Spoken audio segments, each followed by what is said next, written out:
How are you feeling today?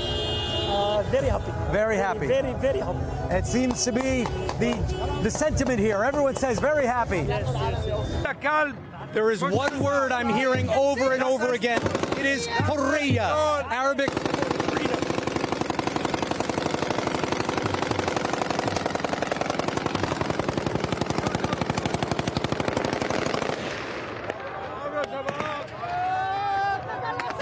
And a lot of celebratory gunfire. There have been celebrations in the streets since the fall of Bashar al-Assad and his government on Sunday, as Syria's rebel forces have uncovered evidence of Assad's lavish lifestyle, including garages filled with luxury cars tucked away in war-torn cities. They have also freed dozens of prisoners from the infamous Sadnaya prison, where the regime tortured and executed political enemies. The Biden administration has pledged support for a new Syrian government, one that respects human rights and fights terrorism. But what happens in the incoming Trump administration remains unclear. Tulsi Gabbard, Donald Trump's pick for intelligence chief, has supported Assad in the past, meeting with him in 2017, years after overwhelming evidence showed Assad had gassed his own people. Today, Gabbard refused to answer questions about her stance on Syria as she met with senators just ahead of her confirmation hearing. Do you believe Russia is a primary adversary?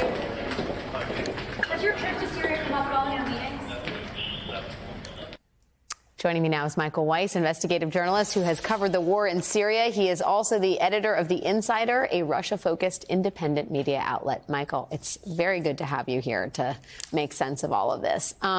We talk about who's going to really acknowledge the brutality of the Assad regime. This is not a subtle brutality that has been perpetrated upon the Syrian people.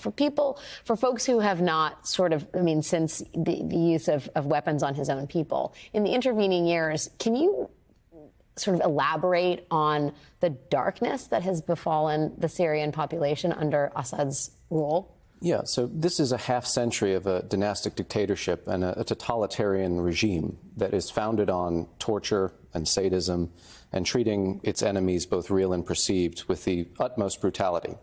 One of the Nazi sadists, Alois Brunner, went to Syria and literally taught the Assadist Mukhabarat on methods of torture, how to extract false confessions, how to brutalize a population, kill them, et cetera, et cetera. I mean, we've reported on this at New Lines magazine, where I'm also a consulting editor. I started covering this when it was a protest movement in 2011, and the stories I was hearing at the time sort of defied belief, and you wondered if people were perhaps inventing them. They were so atrocious. There was a story of a 13-year-old boy, Hamza Khatib, who was kidnapped by the Syrian police. This is a 13-year-old kid. He was tortured in the most horrific fashion. Cigarettes put out on his skin. When they killed him, they mutilated his body, chopped him up, sent the remains back to the parents, and told the parents, you have to lie about what happened, right? And it's this kind of thing, you wonder, is this true, is it not? What I'm seeing now coming out of this sort of complex of dungeons only confirms that not only that, but worse has been perpetrated. In fact, today, the U.S. Unsealed indictments against 2 Syrian intelligence officers, accusing them of war crimes, including putting out lit cigarettes on the bodies of their torture victims, dipping them in acid, making them, putting them in dungeons with corpses, fetid corpses, rotting, making them listen to the screams of other people who had been tortured. I mean, it's as if everything out of Solzhenitsyn, Arthur Koestler's Darkness at Noon, and indeed the Third Reich was all kind of combined into a field manual for what this regime would do. And so, I'm seeing a lot of cynicism about, well, what's going to happen to Syria? Is it going to become this jihadi safe haven? I just want to pause and just get to a very basic level here. What the Syrian people have been through over 50 years, they cannot imagine anything worse. And we have to take pause and just give them that respect, and the fact that they're now coming out of the woodwork. People we haven't heard from ever because they've been too afraid to express themselves are now going on international media describing what they've been through. It's in such critical perspective as we try and understand the moment. I mean, the reality is, though, the Biden administration is applauding this. In many ways, it's a triumph of, well, it's a defeat for Russia and Iran in many ways, right? Yep. As they supported Assad.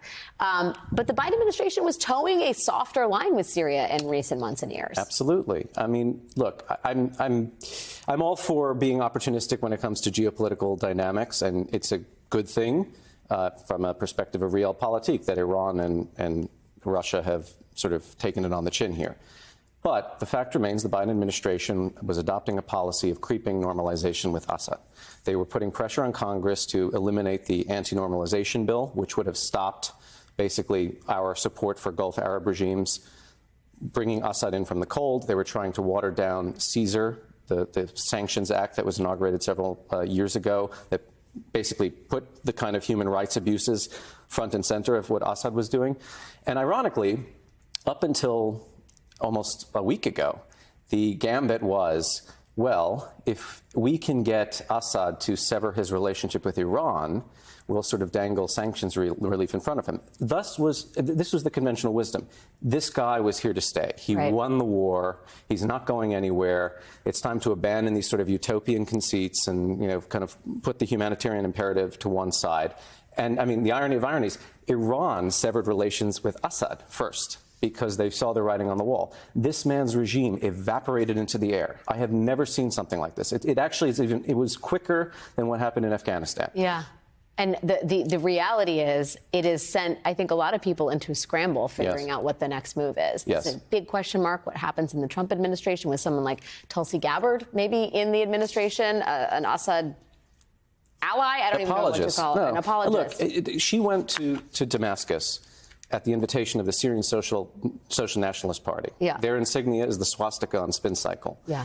This is at a time when Assad's Mukhabarat was importing jihadis from abroad, sending them across the border into Iraq to kill American soldiers, coalition forces, Iraqi civilians. He is not a friend of the United States. He is a mortal enemy. And this is a person who is apologizing for him, who may now have a cabinet-level position in the next administration. Indeed. Michael Weiss, thank you for making the time, sir. Anytime.